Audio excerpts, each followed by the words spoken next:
In the cradle of Africa's riverine marvel, where mangroves sway to the rhythm of ancient drums and the Niger Delta whispers tales to the wind, a legend was born. A story not carved in marble, but engraved in the heart of a people.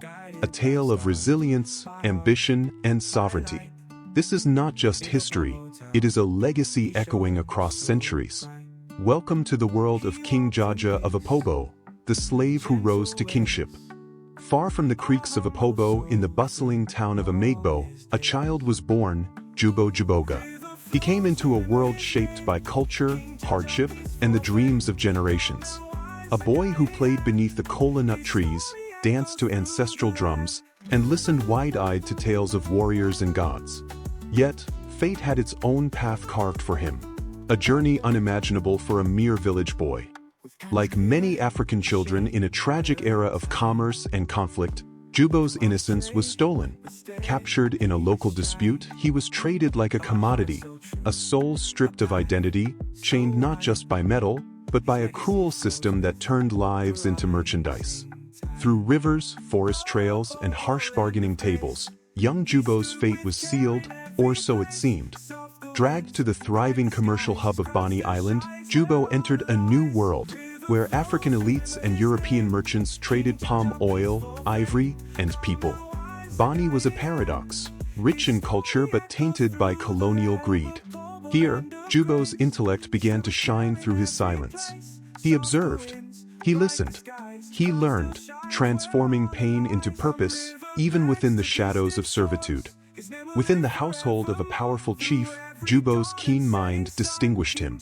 He learned the nuances of trade, diplomacy, and influence. His servitude became his education. No task was too small, no detail overlooked.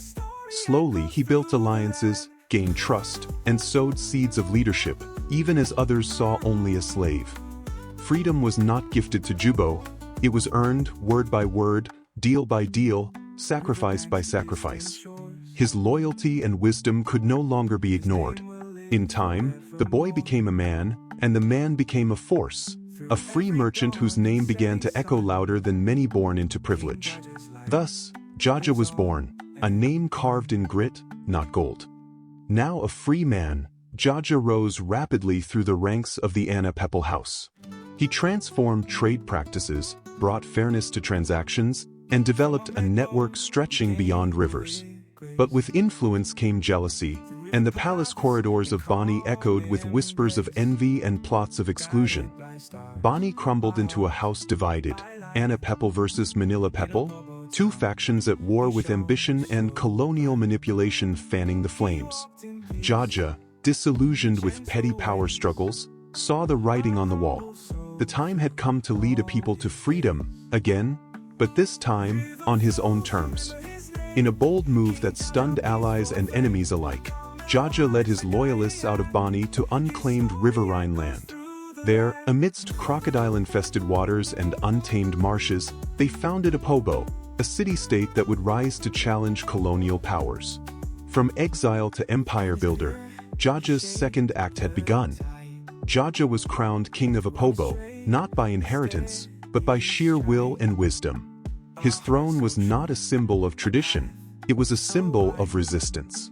He established laws, structured trade, and protected his people with unmatched strategic foresight.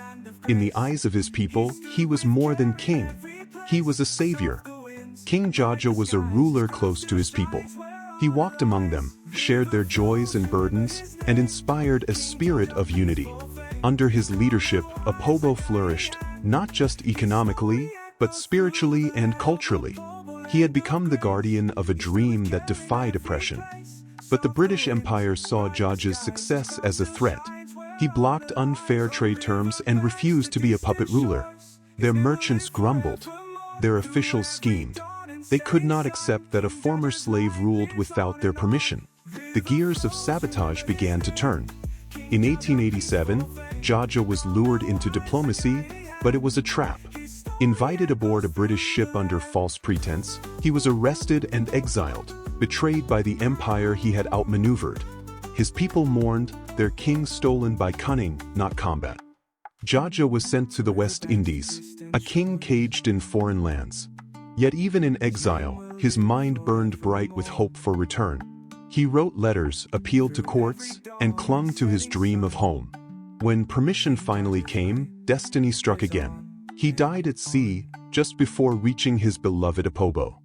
Though Jaja's body never returned, his spirit dances through the waters of Opobo. His story lives in every child who dares to dream beyond their chains. Jaja was not just a king. He was a symbol that power can rise from ashes, that sovereignty is earned, and that Africa's forgotten heroes shall rise again through echoes of our ancestors.